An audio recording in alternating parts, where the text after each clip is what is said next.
Hey guys, it's your girl Sage. I hope you're having a wonderful day or night whenever this video finds you. I'm here with the daily reading, and for today we have Daniel chapter 2, Nebuchadnezzar's dream. Now in the second year of Nebuchadnezzar's reign, Nebuchadnezzar had dreams, and his spirit was so troubled that his sleep left him. Then the king gave the command to all the magicians, the astrologers, the sorcerers, and the Chaldeans to tell the king his dreams, so they came and stood before the king. And the king said to them, I have had a dream, and my spirit is anxious to know the dream.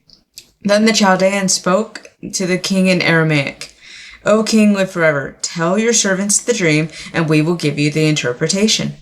The king answered and said to the Chaldeans, My decision is firm. If you do not make known the dream to me and its interpretation, you shall be cut to pieces, and your houses shall be made an ash heap. However, if you tell the dream and its interpretation, you shall receive from me gifts, rewards, and great honor. Therefore, tell me the dream and its interpretation. They answered again and said, Let the king tell his servants the dream, and we will give its interpretation. The king answered and said, I know for certain that you would gain time, because you see that my decision is firm. If you do not make known the dream to me, there is only one decree for you. For you have agreed to speak lying and corrupt words before me till the time is changed. Therefore, tell me the dream, and I shall know you can give me its interpretation. The Chaldeans answered the king and said, There is not a man on earth who can tell the king's matter. Therefore, no king, lord, or ruler has ever asked such things of any magician, astrologer, or Chaldean. It is a difficult thing that the king requests, and there is no other who can tell it to the king other than the gods, except the gods, whose dwelling is not with flesh. For this reason, the king was angry and very furious, and gave the command to destroy all the wise men of Babylon. So the decree went out, and they began killing the wise men, and they sought Daniel and his companions to kill them. God reveals Nebuchadnezzar's dream. Then with counsel and wisdom, Daniel answered Arioch, the captain of the king's guard, who had gone out to kill the wise men of Babylon.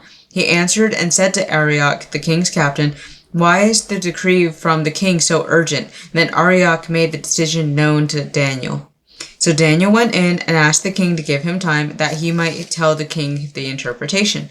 Then Daniel went to his house and made the decision known to Hananiah, Mishael, and Azariah, his companions, that they might seek mercies from the God of heaven concerning this secret, so that Daniel and his companions might not perish with the rest of the wise men of Babylon. So the secret was revealed to Daniel in a night vision. So Daniel blessed the God of heaven. Daniel answered and said, Blessed be the name of God forever and ever. For wisdom and might are his. And he changes the times and the seasons. He removes kings and raises up kings. He gives wisdom to the wise and knowledge to those who have understanding. He reveals deep and secret things. He knows what is in the darkness, and light dwells with him. I thank you and praise you, O God of my fathers. You have given me wisdom and might, and you have now made known to me what we asked of you, for you made known to us the king's demand. Daniel explains the dream. Therefore, Daniel went to Arioch, the king, whom the king appointed to destroy the wise men of Babylon. He went and said thus to him, Do not destroy the wise men of Babylon. Take me before the king, and I will tell the king the interpretation. Then Arioch quickly brought Daniel before the king and said thus to him, I have found a man of the captives of Judah who will make known to the king the interpretation. The king answered and said to Daniel, whose name was Belteshazzar, Are you able to make known to me the dream which I have seen and its interpretation? Daniel answered in the presence of the king and said, The secret which the king has demanded, the wise men, the astrologers, the magicians, and the soothsayers cannot declare to the king. But there is a God in heaven who reveals secrets, and he has made known to King Nebuchadnezzar what will be in the latter days. Your dream and the visions of your head upon your bed were these. As for you, O king, thoughts came to your mind while on your bed about what would come to pass after this. He who reveals secrets has made known to you what will be. But as for me, the secret has not been revealed to me, because I have more wisdom than anyone living, but for our sakes, who make known the interpretation to the king, that you may know the thoughts of your heart. You, O king, were watching, and behold, a great image.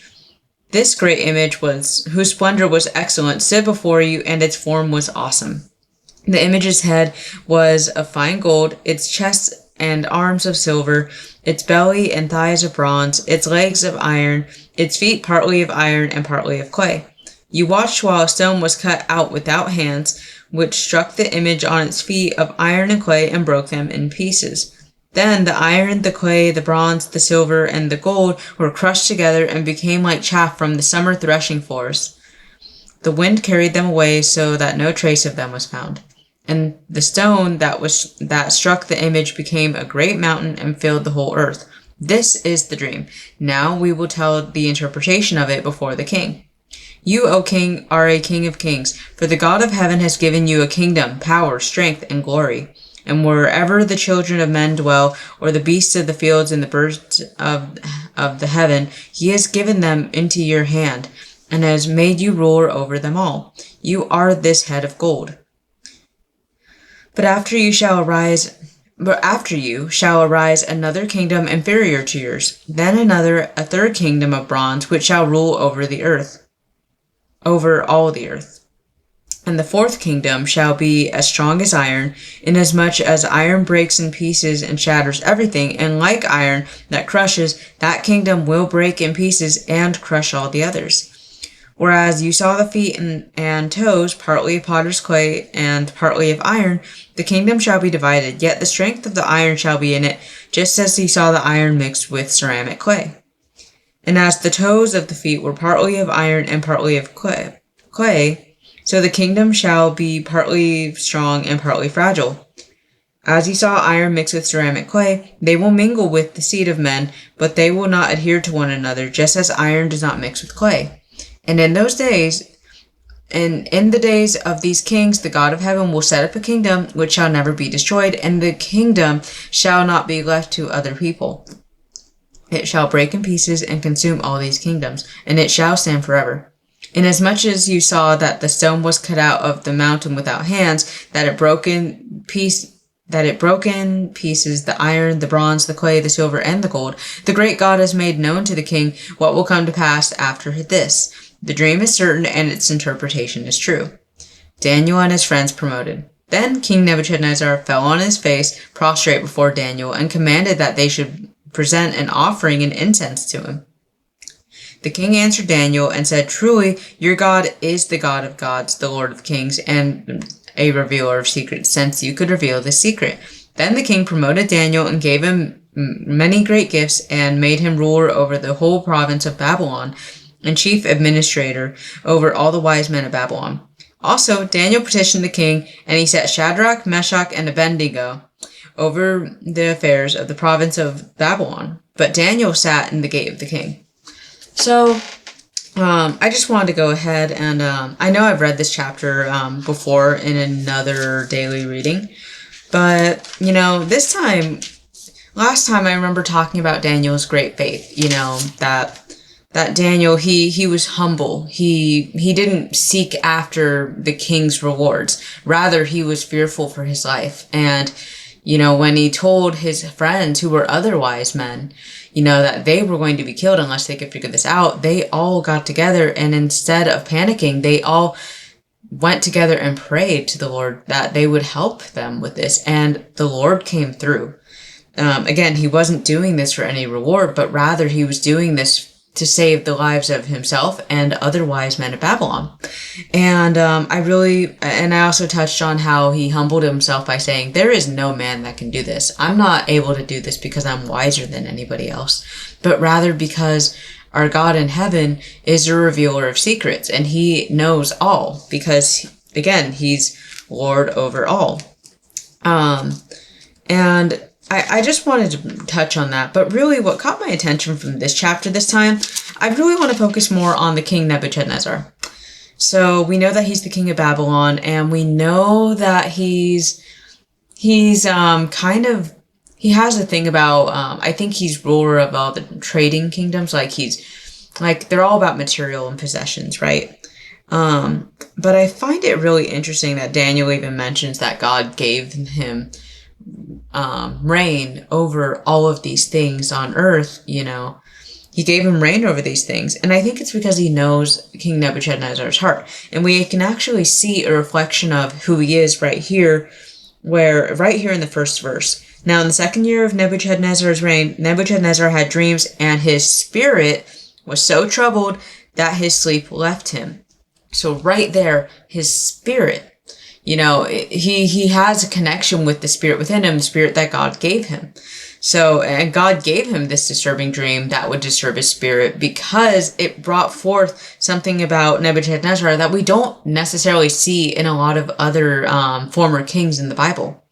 You know, then he comes up with this decision that if he's going to have somebody interpret his dream, they must tell him the dream first. And the reason for this is because he's using a discerning spirit to make sure that he's going to hear the truth.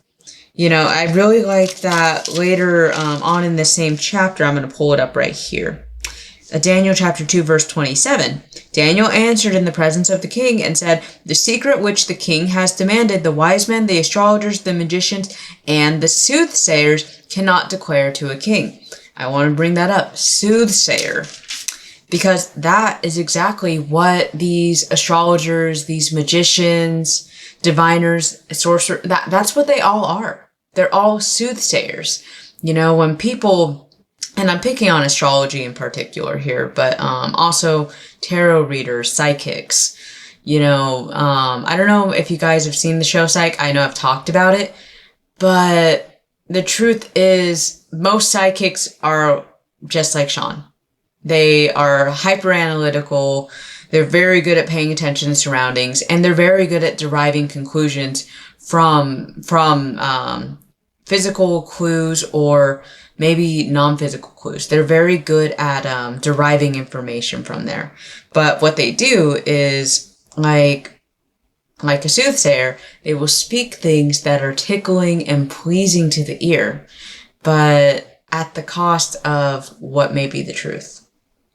So I think it's very wise of King Nebuchadnezzar to have that discerning spirit to test the spirit by saying, if you are the real deal, I need you to tell me what this dream is. That if you can truly access the spirit in which this dream occurred, then, you know, then you should be able to tell me what the dream is, and then you can tell me the interpretation, because then you would know firsthand what it was. And, and we see right here that the astrologers, the magicians, and the Chaldeans, right here in verses 10 through 11 of chapter 2. The Chaldeans answered the king and said, "There is not a man on earth who can tell the king's matter. Therefore, no king, lord, or ruler has ever asked such things of any magician, astrologer, or Chaldean. It is a difficult thing that the king requests, and there is no other who can tell it to the king except the gods, whose dwelling is not with flesh." And the only true statement about actually that was all true. But, you know, the truest part of that was no one can tell it to the king except the gods, whose dwelling is not with flesh, except it's only God, and his dwelling is not with our flesh, because we also see way back in the book of Exodus that, you know, God's presence is so holy for us and so righteous that it would actually kill us. So he covers Moses when Moses wants to see his face. He says, "You cannot see my face, but I will cover you as I walk by, and then I'll uncover my hand, and then you can see my back." So, and that's the closest anyone has ever actually, besides Jacob, who wrestled with him way back in the book of Genesis. But what I'm trying to say here is that God is so holy and righteous and pure that if he were to come down to us, it would kill us because of our infirmity, you know. And also there's examples too where God becomes so frustrated with the Israelites in the wilderness, right? Because they're all complaining, you know, they're complaining to the point where they want to go back to Egypt where they were oppressed, rather than trusting in the Lord. And that's a message for somebody who might be going through the wilderness season right now, that, you know, it's not pleasing to the Lord. You know, it's showing a lack of faith.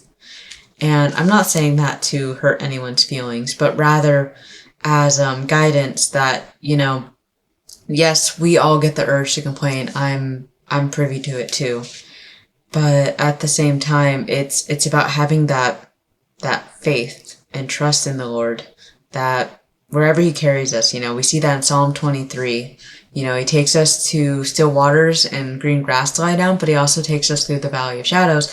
But having that faith that he's with us for every step of the way, because he does promise that he'll never leave or forsake us. And in this case, we see God coming through for Daniel. He's petitioning him in prayer. He's afraid. He's going through his own valley of shadows, but the Lord answers him.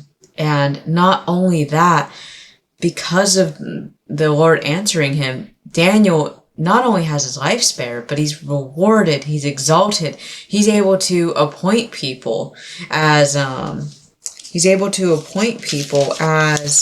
I want to make sure, okay, chief administrators, over the affairs of the province of Babylon. So all of these wonderful things are added, but Daniel wasn't expecting any of that. He just wanted to spare his life and the lives of his friends, the other wise men of Babylon. But I just find it very wise because, again, we have these astrologers, sorcerers, and Chaldeans. They tell the king, we can't do it. There's no way it's possible. But we have to remember, with man, there are things that are impossible. But with God, there is no such thing as impossible. With God, all things are possible. Any word that the Lord speaks will come to pass. His word does not return to him void. And he is also not human. He should lie. He should not lie or change his mind. So it's really about having that trust and faith. And again, Daniel had faith that what the Lord spoke to him was true. And through that faith, he carried it in. He told the dream to Nebuchadnezzar and its interpretation and prevailed. So, but here's the thing. These sorcerers, these astrologers, magicians, they couldn't do it. Why? Because they were looking for information to derive off of. Because again, Nebuchadnezzar calls them out on it. He says, you guys are just wanting to buy time so you can tell me what I want to hear, but not the truth. And so he had every right to be frustrated because he wanted the truth. He knew there was something about this dream that he needed to understand. He didn't want to be comforted with the lie. He wanted to know the truth, so he knew how to operate and move forward, and he knew his standing. He knew how to take his next steps. And I really just wanted to speak on all this because, the truth is, in this crazy world that we live in, and I've mentioned in another video that, this world we live in is very similar to like a giant circus with lots of distractions, flashy colors, dramatic events. That sometimes especially when we're feeling lonely or misunderstood in this world, it's very tempting, and I'm going to use that word, tempting, to go to a source that magically makes you feel answered. For example, you're a Leo. You're a Leo, and you're like, whatever. I feel lonely and everyone hates me, blah, blah, blah. Oh, hey, there's this article about Leos that make me feel better about myself because there must be other people that are like this, right? It's very convenient. And that's really the angle of it. Soothsayer and convenience. They go as much together as a mustard fried patty goes on an In-N-Out burger. And if you haven't tried it, it's actually really good. But anyways, they go together like ketchup and fries with your ketchup being in a ramekin. It's very convenient. And that's kind of the same way that these astrologers, psychics, and tarot readers, they all work. Now, not to say that information can't be interpreted from the Spirit, because we see right here that that's what happened with Daniel. He received information in the Spirit from God directly. And so not to say that it's not possible, but you have to check where these psychics or astrologers, again, you have to check where they're deriving their information from, because we actually see in the book of Deuteronomy that, as God's bringing these Israelites into the promised land, he's bringing them into a foreign nation where they do rely on these sources. And so God gives them specific instruction that, I'm trying to remember the actual verse, but basically, you have to test them. And if they are not speaking from God, they're speaking blasphemy. And that blasphemy is what deters us from our destiny. And I want to finish off with that, because here's the thing. We've had a lot of people forfeiting their destiny, forfeiting all the plans that God has had for them in their life because, oh, I'm a Sagittarius and it says don't go to the supermarket today. It says, or it's really dumb things like that. Or even better, let's also, because I'm not just going to pick on Western astrology here. I'm going to pick on Eastern astrology too. Eastern astrology. Oh, I was born year of the dragon, so I wouldn't get along with somebody who is born year of the rabbit, right? But here's the thing. We as man, we can't understand the thoughts of others, nor could we understand the thoughts of God. God may have intended for that person who was born year of the dragon to be with that person who was born year of the rabbit, in the same way that God had placed it in Samson's heart way back in the book of Judges that he wanted to date Philistine women. And Samson's parents go, why do you want to date these Philistine women? What's wrong with our women? But little do they know that God placed it in Samson that he would want to pursue these Philistine women. And it was all part of a bigger cause that nobody could wrap their heads around, or nobody would even understand. So again, we can't understand the workings of God here. But when we try to lean on our own understanding and cling on to our own understanding by idolizing these astrological interpretations that make us feel comforted in our skin rather than trusting in the Lord, who, the truth is, we would all love it if the Lord gave us step by step instructions. I know all of us want that. But we have to learn to trust in the Lord's timing. We have to learn to trust and have faith in Him. In the same way that for example, I don't know how many of you are parents watching this, but you can't just tell everything about the world to your child at once. There is a special, careful process about this. I know every parent either dreads when their kid's going to ask, where do babies come from? Or they dread it when their kids do ask, and perhaps they're too young to understand. Or perhaps you haven't figured out how to have that conversation with them yet, or maybe you have. Everyone's situation is going to be different, and it's entirely between the parent and the child, by the way. It's not up to a stranger to tell children that. It's not up to a friend of the family to tell. It's entirely up to the parent or guardian that's legally in charge of that child, especially if they've brought that child into the world. So what I'm saying about all this is that, it's very easy in this circus of this world to get lost and to want to be comforted by things that seem convenient for us, right?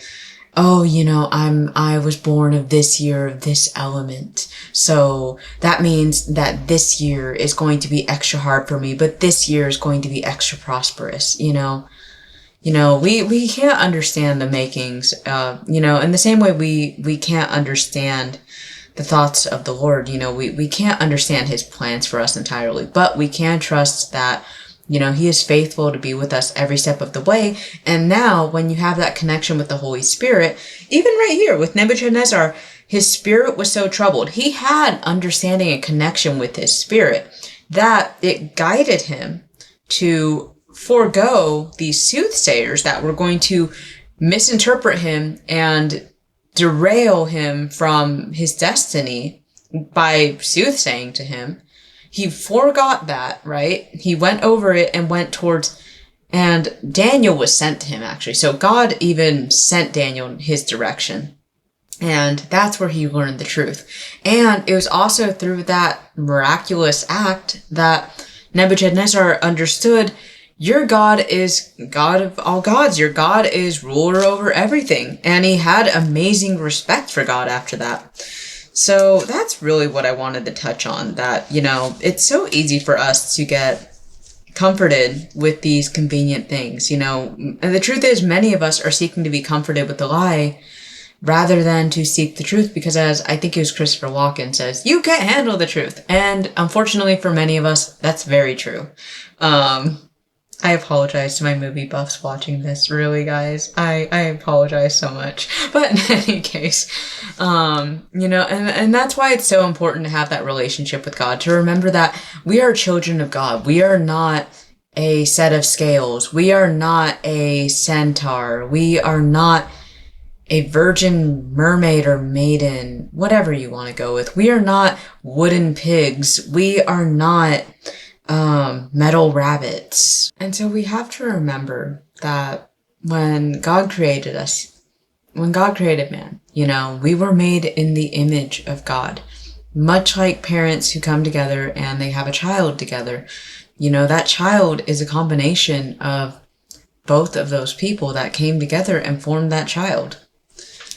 You know, it's the same way with us. You know, when God knitted us together in our mother's womb, you know, he created us with parts of us that are within him. That's where it's so important for us to have that connection in our spirit to him, you know, utilizing the Holy Spirit within us that allows us to have that connection with him, only because of the blood of Jesus that cleanses us and makes us righteous before the eyes of the Lord, you know.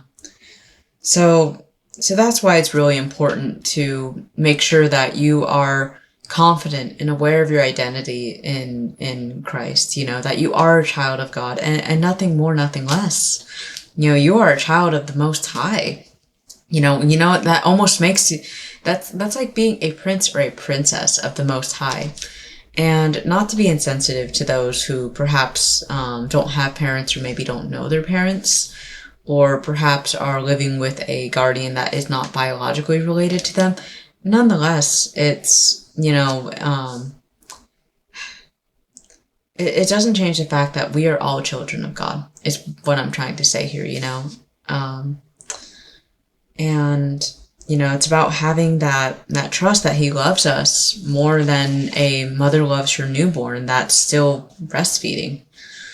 You know, he has more love and compassion for us than anything. He loves us as if we are his one and only, because again, he gave us his one and only so that we may live. So I'm praying that this message blessed someone. If it did, feel free to like, subscribe, and until next time, I hope all of y'all take care. Bye-bye!